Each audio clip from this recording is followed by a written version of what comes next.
ng PBB Lucky Season 7 Dream Team. Sa pagsisimula ng kanilang huling linggo sa loob ng bahay, bumuhos ang saring-saring umusod.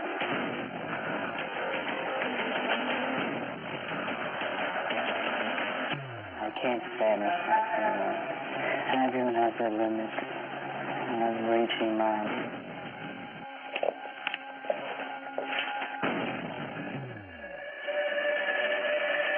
Kasabay nito, agad na hinarap ng Lucky 7 Dream Team ang isang panibagong hamon. Ang inyong nakita ay ang upuan ng katotohanan. Kayo ay umupo sa upuan ng katotohanan. Kayo ay haharap sa isang lie detector. Nasa sa inyo ang desisyon kung sisindihan niyo ang pulot. Hindi magiging madali ang mga tanong. Ano nga kaya ang mga kaganapan sa pagharap nila sa hamon ng katotohanan? At ngayong gabi, ano ang mabibigat na katanungang kanilang sasagutin? May gusto ka ba kay Edward higit pa sa pagiging isang kaibigan?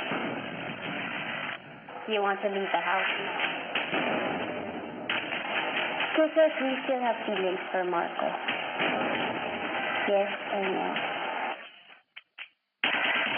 Masusubok na ang pagpapakatotoo ng Lucky 7 Dream Team sa huling 4 na gabi bago ang Big Night Weekend ng Pinoy Big Brother Lucky Season 7. Matapos ang gabi ng pagdedesisyon, isang panibagong araw ang muling haharapin ng Lucky 7 Dream Team.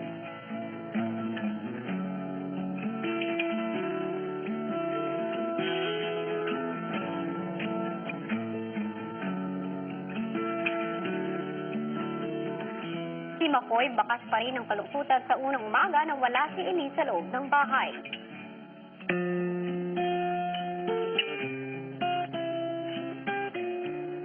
Si Riz po ang tumutulong sa akin, kuya. Siya po nabibigyan ng lakas ng loob sa akin.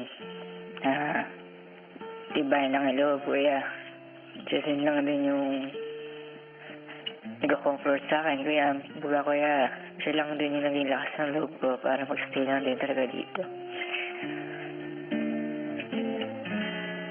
Iniisip ko lang po talaga yung pangarap ko nga po bumalas dito. Ayoko po sayangin, tsaka yung mga taong naniniwala po sa akin.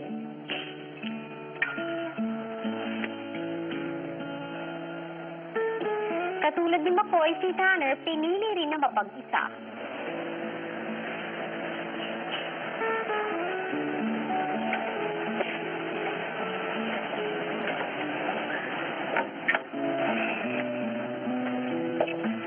Si Edward pinansin ang hindi nakasuot na lapel ni Tanner. The shirt, huh? Tanner, everybody has to wear their lapel.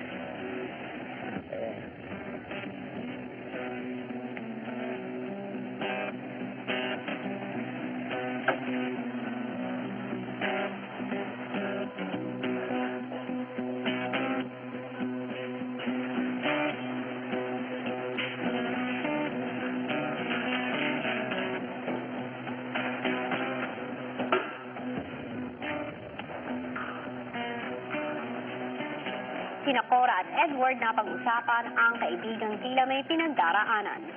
Tanner is not happy. I don't know how much more he can take, honestly.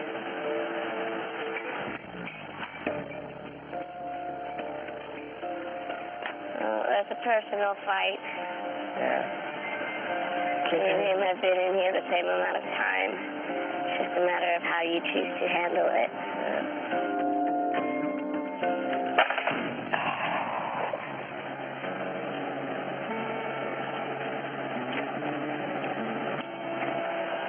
He's just disappointed, that's all. Yeah. Disappointment's a really awful emotion to handle.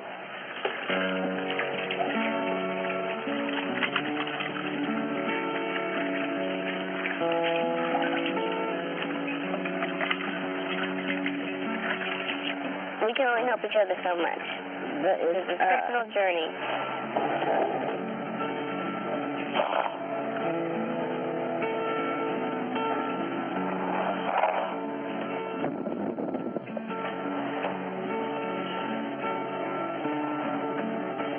let him cool down, and then we'll be here to, like, tell him jokes and make him happy. Ang dalawa na pag-usapan din ang tila tahimik na loob ng bahay. The feeling in the house at the moment is just so, It's mega. it's so low. I kind of thought that once we got to the Big Seven, that's it. Now we can just Chill out. enjoy each other's company. Like, do something cool, not like... Yeah, I get it. It's just like... Disappointing. Exhausting. Ilang sandali pa ang masayahing si Nico, nagsimula ng mangulit sa mga tahimik na kasama. Hindi tayo nagsindi mo ko, tayo sasayaw. Pag nasisinungaling. Pag nagkakabistuhan na, at umiiting pa. Ano lang ang sagot, pero huling-huli ka. Gusto ka na, huwag ka na, mag-ina. Sige kuya, i-practice mo ako. Sige. Napupugyan ka ba sa kanya? Sino po? Edward. Oo!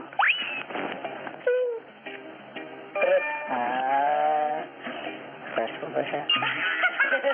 Hindi po. Gusto ko na mag-get. Pag nagkakabistuhan na, at umiit pa.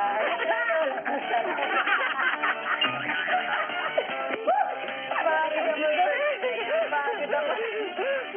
Huwag ka na magsisinungaling. Plano mo pang ligawan. Ikay sa totoong buhay. Hinihulay. Pag nagkakabistuhan na, at umiit. Talagang mahaba na ang tinakbo ng edisyong ito, pero sa paglapit ng dulo ng karera, sino nga kaya sa Lucky 7 ang haharapin ang mga huling hadlang papunta sa inaasam na finish line? Sino nga kaya ang may natitirang lakas para ipaglaban ang mga pinapangarap? At meron nga kayang tumiklop at umuwi na sa laban? Yan ang ating naabangan ngayong linggo. Hello Philippines and hello world! Bukod sa mga hindi nagsindi ng sulo na sina McCoy at Nico, ngayong gabi ay magsisimula na ang pagharap ng housemates sa isang inaakala nilang lie detector test.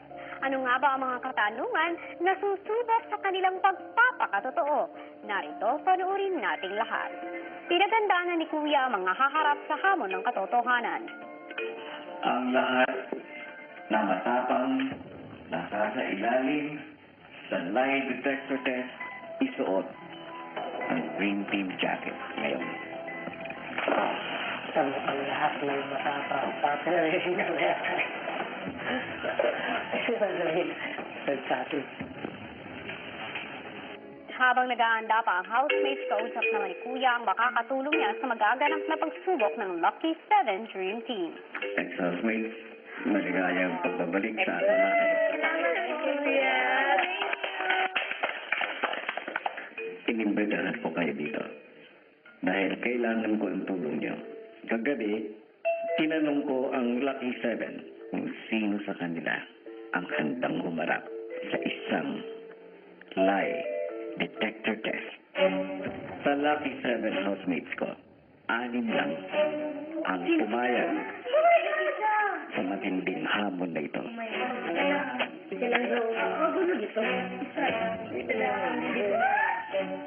Sa magkakainis, nakitaan kita ng pag-aalala. Bakit? Kuya, wala po. May pakiramdam lang po ako kung sino po yung hindi handa po sa hamon niyo po. Sino? Si Makoy po, kuya. Kasi kuya, pag po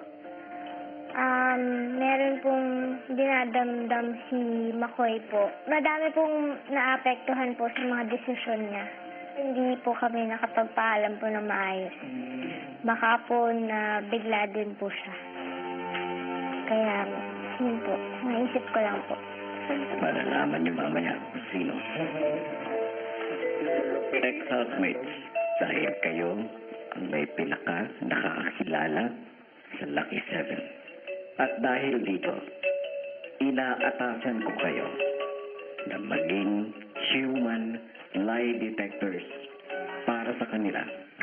Sa kanilang pag-upo sa siya ng katotohanan, ikakabit sila sa isang lie detector machine, isang aparato na makakapagsabi kung totoo o hindi ang sinasabi ng isang tao. Kaya't maniniwala ang housemates na ang resulta kung truth or lie, ang kanilang sagot ay mula sa lie detector machine. Pero ang hindi nila alam na hindi kukunin ang resulta ng machine na ito at ang basihan ng resulta na lalabas kung truth or lie ay magmumula sa boto ng mga nanunood na ex-housemates. Bawat ex-housemate ay merong hawak na phone katulad nito kung saan nila ilalagay kung sa tingin nila ay truth or lie na ba ang sinasabi ng nakasalang na housemate.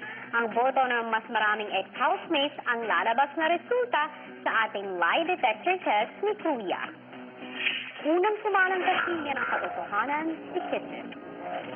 Hello po.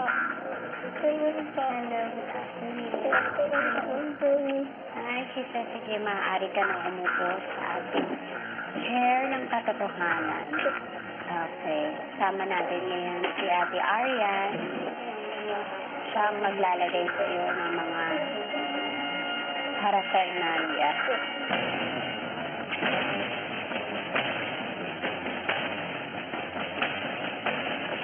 Hi, Kisses. Dahil tinanggap mo ang hamon ng pagpapakatotoo, meron akong mga mapangahas na tanong na ibibigay sa iyo na maaari mo lamang sagutin sa akin ng yes or no. Tapos hihintayin natin ang desisyon ng ating lie detector kung ang sinagot mo sa akin ay truth or lie. Handa ka na? Yes, sister. Okay.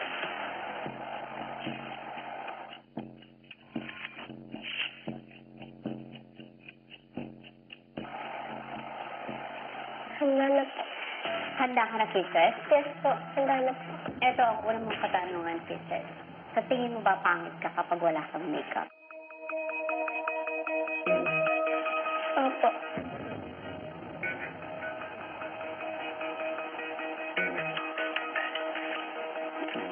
At ang resulta ng iyong sagot ay true. Bakit? Kaya po ako nag-make up kasi nasabihan po ako dati na sobrang liit daw ng mata ko, sobrang masupla. Kaya nag-make up ako lagi kasi medyo na-insecure ako dahil doon. Gusto ko lang na mas improve yung itsura ko sa pamamagitan ng make-up para makalimutan ko na yung insecurity ko dahil po doon. Handa ka na sa susunod mong katanungan? Kasi, naging conscious ka ba sa kilos mo nung muli kang pumasok sa loob ng bahay? Yes or no?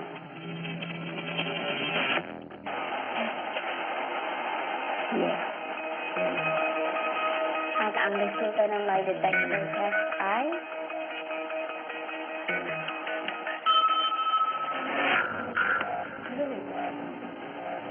bakit ka na-conscious nung pumasok ka na uli sa bahay, kasi?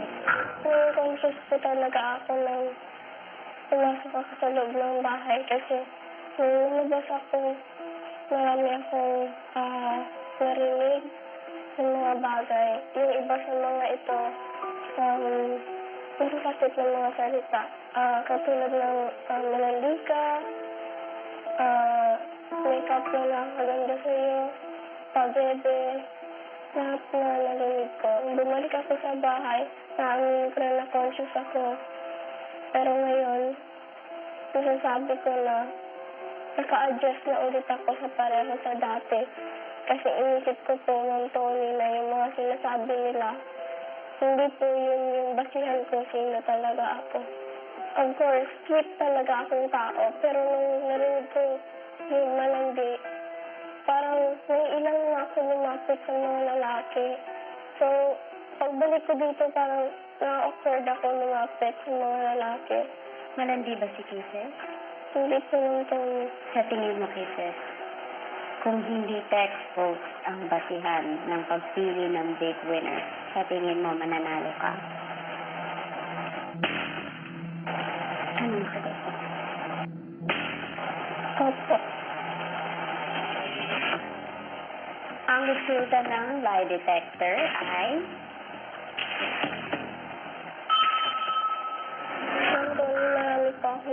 doubt sa sarili ko. Pero sa ngayon po, sa tingin ko, marami akong nabago at na-develop sa sarili ko na hindi ko nagawa dati. Pero ikaw, sa tingin mo ba kasi advantage mo ang pagiging mayaman bilang isang housemate sa competition na ito? Naging disadvantage ko po yun. Kasi yung pagiging may kaya sa buhay, hindi ko po alam kung ano po yung paghihirap ng mga kasama ko. Dito po sa loob, hindi po ako makarelate sa mga pinag-uusapan nila na ito, ganito yung nangyayari sa amin. Ganito yung hirap na nararanasan namin. Hindi ko naman yung naranasan. Next question. Sisters, do you still have feelings for Marco?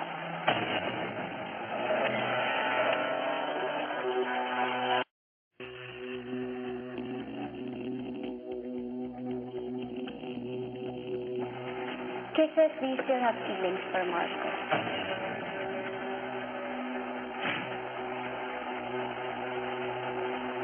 Yes or no?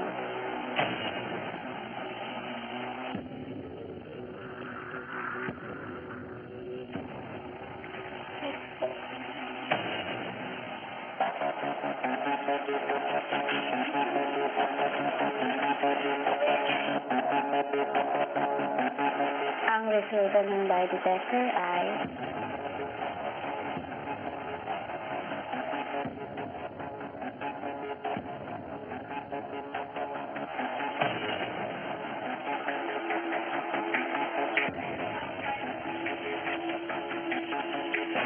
it's true. Bakit ka naiiyak, Susan? Kasi po, pinipilit ko po na sabihin na wala na akong nararamdaman. Kasi gusto ko na lang maging masaya para sa kanya, para sa mga nangyayari sa kanya. Gusto kong sabihin na hindi, pero hindi yung totoo. Kasi kahit anong mangyari, parang siya pa rin yung gusto ko. Pero parang ayaw ko sabihin kasi parang mas ikakabuti na po yun. Hindi na lang ako tumasok sa buhay niya. Hanggang kailan aasa? Hanggang kailan magdurusa? Hanggang kailan? Naku, curious lang ako. Was there ever a time na nasa labas ng bahay na nagparamdam siya sa'yo na may feeling siya for you? Hello po. Oo. Ayun si Marco.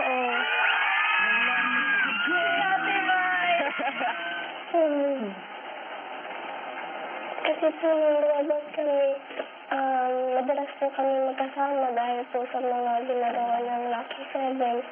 And parang caring po siya, parang inasikaso niya ako. Natatanggap po yung attention niya. Medyo umasa ako minsan. Pero kailangan ko alisin yun kasi talagang caring lang talaga siyang tao. And ayaw ko nang umasa po.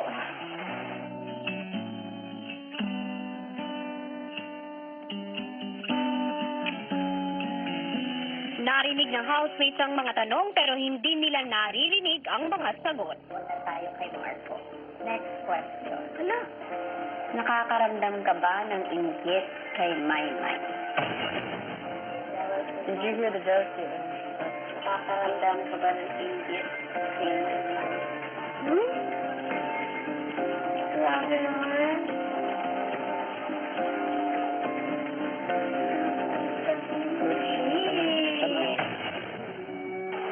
Yes or no?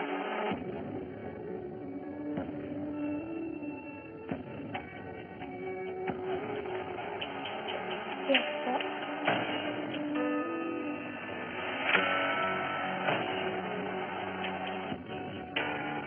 What?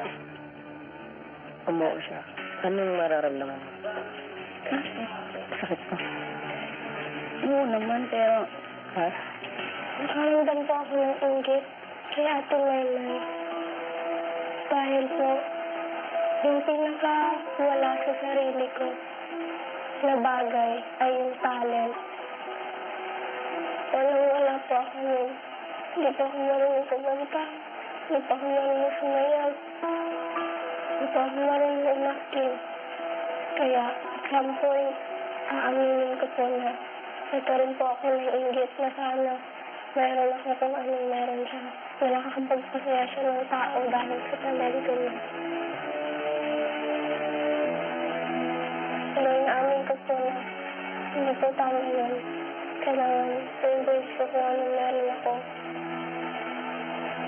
Pero yun po yung totoo na I always wish na meron din ako ng talent niya po. Naiingit ka ba kay Maymay dahil naging kalap din niya si Edward?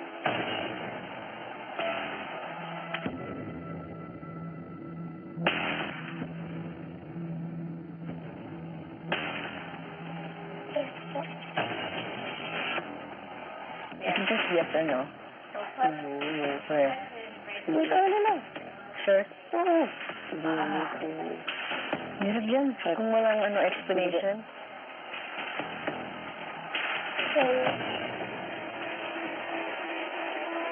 Sabi ko, bakit words na answer? Bakit oo yung sinagot mo kanina? Kasi naramdaman ko po na nanginggit po ako kay Ate Maymay dahil pinangit siya kay Edward kasi wala akong talent. Last question. Nagsinungaling ka na ba sa loob ng bahay ko? Yes po.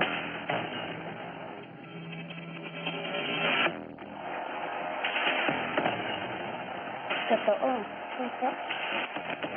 Anong pinakamalaking kasinungalingan na ginawa mo sa loob ng bahay? Yung kay Heaven po, tinanong po ako nun kung ipatawad ko na ba siya. Nung dito po sa loob ng bahay, okay na ako. Pero nung nalaman ko po sa labas ng bahay na kung ano po yung sinabi niya pala, kaya po nang sinasamahan na daw po ako ng mga boys dahil pinagsiselos daw po sa kanya. Nagalit po ako nun kasi hindi ko po nakala na yun po yung sinasabi niya daw sa akin. Ngayon po na naalala ko na kung ano yung malaking lie na sinabi ko. Pinakamaganda na magpatawad naman po. Total, tapos na naman po yun at saka masaya na siya. Maraming salamat kita sa honesty na ibinigay mo sa amin. Paglabas ni Kisses, dumiretso siya sa girls' bedroom.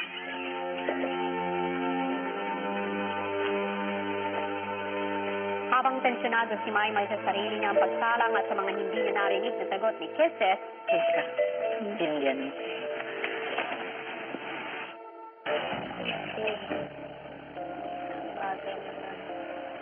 Iniiwasan ko.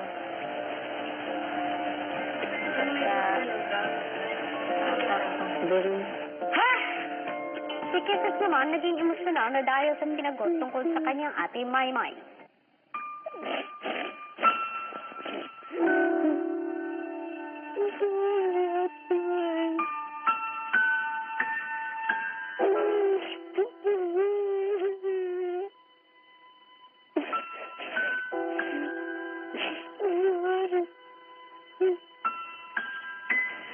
Ako masaya ako sa decision natin. Sorry, sabi naman kayo mo kaya alam ko naman babas tayo na duwag yung dalawa, duwag. At least, sabi isip ko na lang, duwag lang yung pwedeng sabihin sa atin. Sa dami na itatanong sa inyo, ang dami mas pwedeng sabihin, no? Pre. Hanggang sa sinabi na ang susunod na pasalang. Maymay, pumunta ka ng eviction room.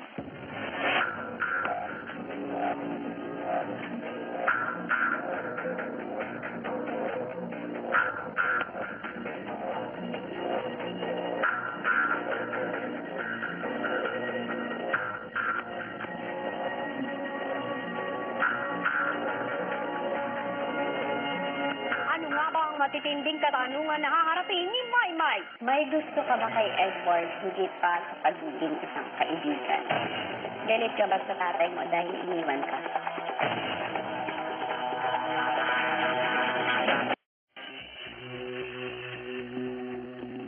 Matapos ikabit kay Maymay ang lie detector test, Maymay, handa ka na? Handa na po, ma'am. Okay. Magsisimula tayo, Maymay. Ito ang una mong katanungan. Maymay, magpaparitoke ka ba in the future? Hindi po, ma'am. Totoo. Naniniwala ka sa angkin mong kagandahan. Tama yan. Ang susunod mong katanungan, Maymay, ay... May gusto ka ba kay Edward higit pa sa pagiging isang kaibigan? Yes or no?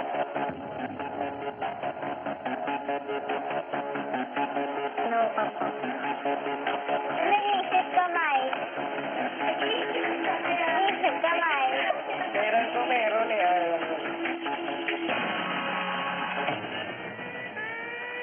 Ayan. No, bakit? Bakit nga? Bakit sa tingin mo yan ang naging resulta? Kasi, magiging posible po na mga gusto ko sa kanya. Sinabi ko lang po na no pa dahil Bakit may pa? Bakit hindi pa sa ngayon? Kasi, mahirap sa akin na kalimutan ko yung ano yung nakaraan ko. Kung sabi ko po sa'yo na gusto ko siya, gusto ko po buo. Dahil sa lagsin ko siya. Pero masasabi ko kung posible po mangyari yun. nagagapuhan ka ba kay Edward? Okay naman po.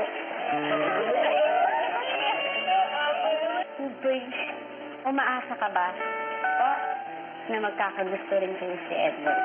Wala. Imposible po yun kasi magaganda. Walang imposible sa mundo, Maymay. Pinapawisan ka ba? Ha? Pinapawisan ka? Ano? Paano ako nakapag-jogging? Yes po, ma'am. Hindi mo siya maamin dahil natatakot ka? Opo, ma'am. So, inaamin mo crush mo si Edward? Sige na nga. Yung hiya naman. Yung hiya ako, ah. Parang yung hiya naman ako doon sa sige na nga. Napilitan ka. Okay. Next question. May pagkakataon ba, Maymay, na umaarte ka sa loob ng bahay? Opo, ma'am. Kailan ka umarte?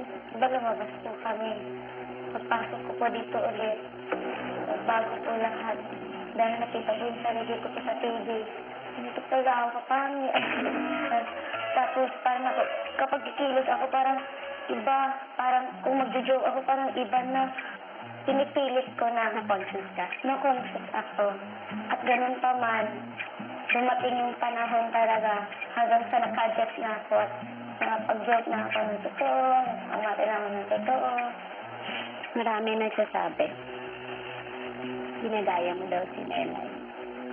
Yung high school pa po ako, pinasabi na po nila sa akin na para lang si Melay. Ginagaya mo ba si Tinanggap ko na lang po. Ganito na po talaga akong salita, ma'am. Pero hindi po talaga. Maymay, feeling mo ba sikat ka na?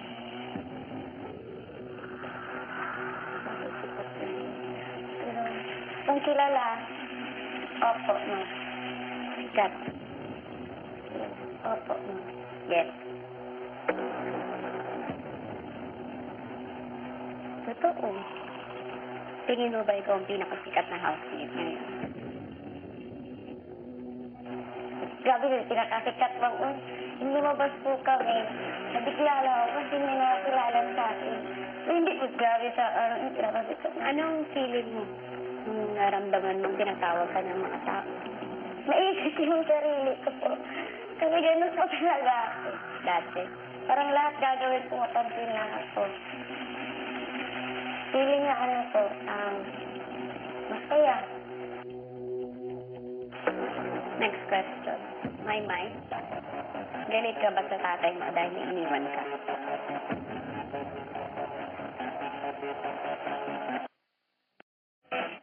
Next question. Maymay, galit ka ba sa tatay mo dahil iniwan ka?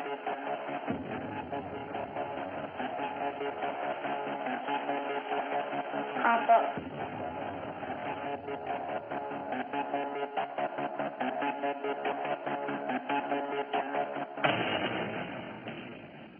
Gusto mo ba siyang makausap? Siyempre naman po. Anong gusto mong sabihin sa tatay mo? Gusto ko pong alamin kung bakit niya kami iniwan. Kung bakit mas pinili niya tumayo sa amin. Kami naman yung unang anak. Hindi siguro kami magiging ganito kahirap kung hindi kami iniwan. Hindi na siguro ako magpapaka-baliw sa scholarship para makapag-aral at matulungan ko yung pamilya ko. Siguro kung di na kami iniwan, hanggang ngayon nandito pa rin yung lolo ko. Dahil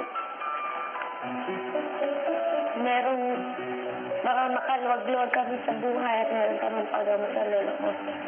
Pero hindi din naman ko responsibilidad na alagaan pa at magtrabaho po siya para sa amin. Dahil matanda na po siya. Kaya nagagalit ako sa kanya.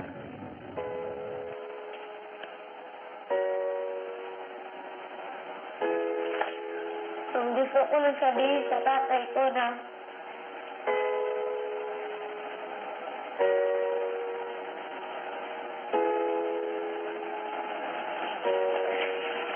kahit iniwan mo kami,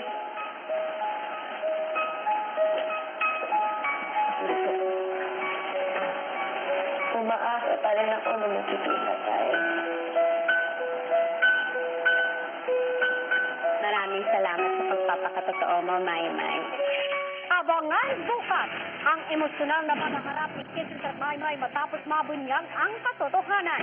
At sasalang ng ibang housemates para sagutin ang pinakamatitinding katanungan para sa kanilang amon ng pagpapakatotoo. You want to leave the house now? Edward, nagagandahan ka ba kay Maymay? Sa tingin mo ba nandito ka sa PBB dahil naawa ang mga tao? Lahat ng yan sa PDD Lucky Season 7.